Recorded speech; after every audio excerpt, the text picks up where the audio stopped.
আমি বিশ্বনাথ হাজরা, সহসভাপতি তমলুক শহর তৃণমূল কংগ্রেস। আজকে সংবাদ মাধ্যমে আমি দেখেছি যে আমাদের তৃণমূলের জেলার সাধারণ সম্পাদক দিব্যেন্দু রায় সম্বন্ধে একটি মহিলা যে অভিযোগ করেছে, আমি দলের সহসভাপতি হিসাবে সেই অভিযোগ সম্পূর্ণ মিথ্যা, সাজসিক ভিত্তিহীন বলে আমি দাবি করছি। তার কারণ, ওই মহিলা এর আগে অনেকগুলি মামলা আদালতে একই কারণে তমলুক আদালতে এবং তমলুক থানায় একাধিক মামলা করেছে। ওই মহিলা, ওনার কাজ হচ্ছে মানুষকে ব্ল্যাকমেল করা, মানুষকে ভয় দেখিয়ে উদ্দেশ্য সাধন করা। তো দিব্যেন্দু রায়ের বিরুদ্ধে যে অভিযোগ হয়েছে, সেই অভিযোগের কোনো সারবত্তা নেই।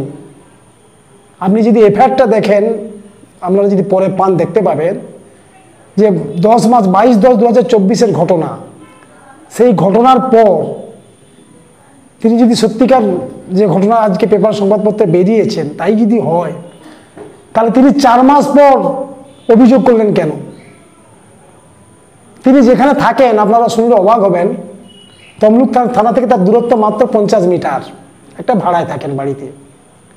তাহলে যদি সেই ঘটনা সত্যির বাস্তবতা হয়, সত্যিকার ঘটনা যদি সত্যতা থাকে, তাহলে তিনি সেই দিন থানা আসলেন না। সন্ধ্যা 7:30টার ঘটনা, থানা আসতে তার কম মিনিট লাগবে, 5 মিনিট 2 মিনিট, তিনি আসলেন না। তিনি পরের দিন এসপি সাহেবকে, ডিএম সাহেবকেও জানালেন না। এত বড় ঘটনা, তাহলে তার কি উদ্দেশ্য? তার এই উদ্দেশ্যের পিছনে তার অন্য চক্রান্ত আছে। তাহলে তিনি 3 মাস পর কেন অভিযোগ করবেন? কি কোন চক্রান্ত দেখছেন আপনি? এর আগে প্রিভিয়াস অনেকগুলো মামলা আছে ওই মহিলার। আপনারা, আমি মামলাগুলো তুলে দিচ্ছি, আপনাকে অবাক হয়ে যাবেন যে ওই মহিলা এর আগে তমলুক থানায় কতগুলো মামলা করেছে। আপনি দেখুন, অবাক হয়ে যাবেন। একটা 22 সালে দেখুন, একটা মামলা 22 সালে, এই একই অভিযোগ ধর্ষণের। উনি একটা 22 সালে 12 নম্বর ওয়ার্ডে ভাড়ায় থাকতেন। সেই ভাড়া থাকাকালীন তাদের বিরুদ্ধে ধর্ষণ মামলা করেছেন। যা সেকশন দেখুন, 420, 406, 376, 506 এবং 34। আসামি কারা আছে এই দেখুন, সৃজিব ব্যানার্জি, আপনার হচ্ছে সৃজিব ব্যানার্জি, প্রতিমা ব্যানার্জি, রাজীব ব্যানার্জি, এরা আসামি আছে। এটা 22 সালের ঘটনা, আর আজকে 25 সাল। আর তারপরে দেখুন আপনি আরও কেস আছে। এই দেখুন, এইটা একটা কেস, হ্যাঁ এটা একটা দেখুন, 24 সালে একটা কেস দেখুন, কেস নাম্বার 146, 2024, ডেটেড 19/2/24। দেখুন, ধর্ষণ মামলা 24 সালে। এরপরেও দুটো মামলা আছে, দেখুন আরও দুটো মামলা আছে।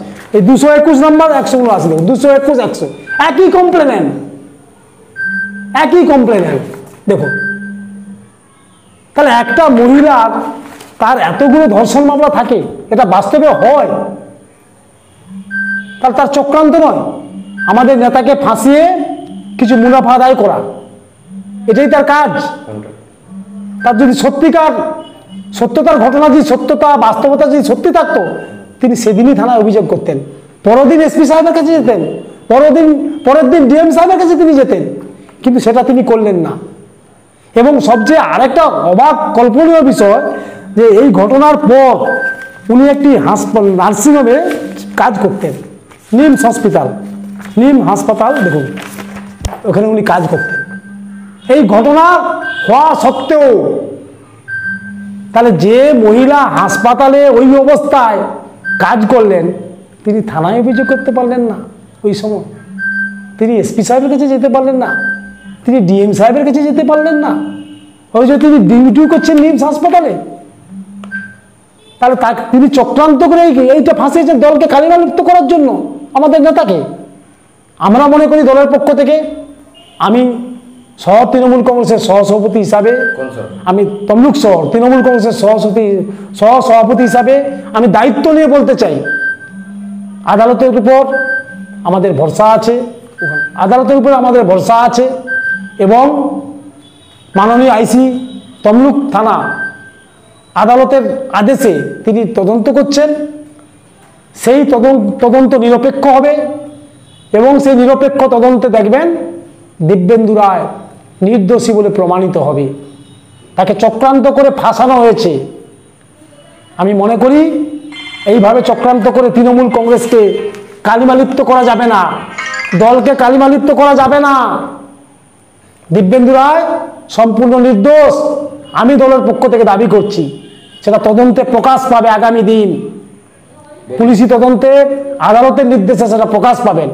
আমাদের আদালতের উপরে ভরসা আছে, পুলিশি তদন্তের উপরে ভরসা আছে, আমরা সেদিকেই দৃষ্টিপাত রাখছি। আর এই অভিযোগ সম্পূর্ণ মিথ্যা, ভিত্তিহীন, কাল্পনিক, এটা চক্রান্ত ছাড়া আর অন্য কিছু নয়। এই বিষয়ে দলীয় স্তরে কোনো আলোচনা হয়েছে কি?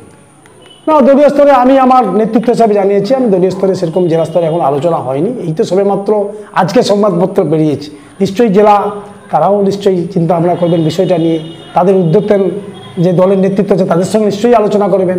দলের মধ্যে কি অভ্যন্তরীণ তদন্ত হচ্ছে, মানে কোনো খবর আছে আমার কাছে? না, সেরকম কোনো খবর নেই, তবে দলীয়ভাবে আজকেই সংবাদপত্র বেরিয়েছে, মানে এবার দলকে তো নিশ্চয়ই দল নিশ্চয়ই সেটা দেখবেন। বলছে আপনি ব্যক্তিগতভাবে অভিযুক্ত নেতাকে কি পরামর্শ দেবেন? তিনি কি প্রকাশ্যে না, না, বা আইনি পদক্ষেপে যাবেন? শুনুন, আমরা আদালতের উপরে ভরসা রাখছি। আমরা মাননীয় আইসি সাহেব আদালতের নির্দেশে তদন্ত করছেন, সেই তদন্তে আমরা ভরসা রাখছি। নিরপেক্ষ তদন্ত হবে, সেই নিরপেক্ষ তদন্তে দেখবেন দিব্যেন্দু রায় নির্দেশ হিসাবে প্রমাণ হবে। বলছি তার সময়ের অপেক্ষা। এই ঘটনায় দল ও সাধারণ মানুষের মধ্যে কি প্রতিক্রিয়া তৈরি হয়েছে বলে? না, সাধারণ মানুষ ওনার সম্বন্ধে তো জানেন, প্রিভিয়াস হিস্ট্রি ওনার আছে, এই তো এতগুলো মামলা আমি দেখালাম, অতএব তার সম্বন্ধে মানুষ অবগত আছে। আমি তমলুক শহরের মানুষের কাছে কাতর আবেদন করব এবং পূর্ব মেদিনীপুর জেলার মানুষের কাছে কাতর আবেদন করব যে এই ধরনের মহিলারা থেকে আপনারা সাবধান থাকবেন। যে কোনো মানুষকে, যে কোনো ব্যক্তিকে ফাঁসাতে পারে যে কোনো সময়। অতএব শহরের মানুষ এবং জেলার মানুষকে আমি অনুরোধ করবো যে এই ধরনের মহিলা থেকে সবাই সজাগ থাকুন। এইসব মহিলা যে কোনো মানুষের কাছে আতঙ্ক, এদের সঙ্গে কথা বলাই মানে কেউ যদি সাধারণ মানুষ একটা কথাও বলে তাকে ফাঁসিয়ে দিবে, এর হচ্ছে ম্যানি হচ্ছে তাই। বলছি অভিযুক্ত নেতার চরিত্র ও রাজনৈতিক জীবন আপনি কাছ থেকে দেখছেন, বললেন তো ঘনিষ্ঠ বলে, তো এই অভিযোগ তার ভাবমূর্তির সঙ্গে কতটা সামঞ্জস্যপূর্ণ বলে? শুনুন, এখন তো কালিমালিপ্ত উনি করার চেষ্টা করছেন, কিন্তু সেটা তো আদালত এবং নিরপেক্ষ তদন্ত আমরা ভরসা রাখছি। আমরা বলেছি যে নির্দোষী উনি প্রমাণ হবেন, এটা আমাদের দৃঢ় ধারণা, আমি দায়িত্ব নিয়ে বলছি। কেন এই ধরনের ঘটনা আমাদের তমলুক শহরে কোথাও ঘটেনি বা সারা জেলায় ঘটেনি। এটা অনভিপ্রেত, এটা একটা ফাঁসানো চক্রান্ত, একটা চক্রান্ত করে তার নামে একটা কালিমালিপ্ত করার একটা চক্রান্ত। তাই তার সেই চক্রান্ত ব্যর্থ হবে এবং নির্দোষী হিসাবে তিনি প্রমাণ হয়ে নিশ্চয়ই বেরিয়ে আসবেন। অভিযুক্ত নেতার সঙ্গে আপনি কথা বলেছেন ব্যক্তিগতভাবে? কেন কথা বলবো, আমরা তো নেতা, একই নেতা, তিনি আমাদের জেলার নেতা, আমি শহরের নেতা, আমাদের সঙ্গে পারস্পরিক সম্পর্ক আছে যেমন দলীয় স্তরে আছে।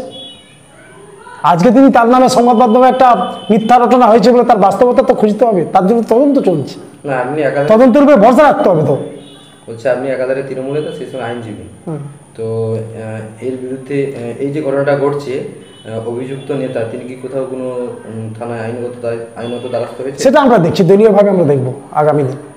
বলছি সবশেষে আপনি সংবাদ মাধ্যমের মাধ্যমে সাধারণ মানুষকে বা দলীয় কর্মীদের কি বার্তা দিতে চান? না, আমি সবাইকে বলছি ওই মহিলা থেকে সবাইকে সাবধান থাকতে হবে।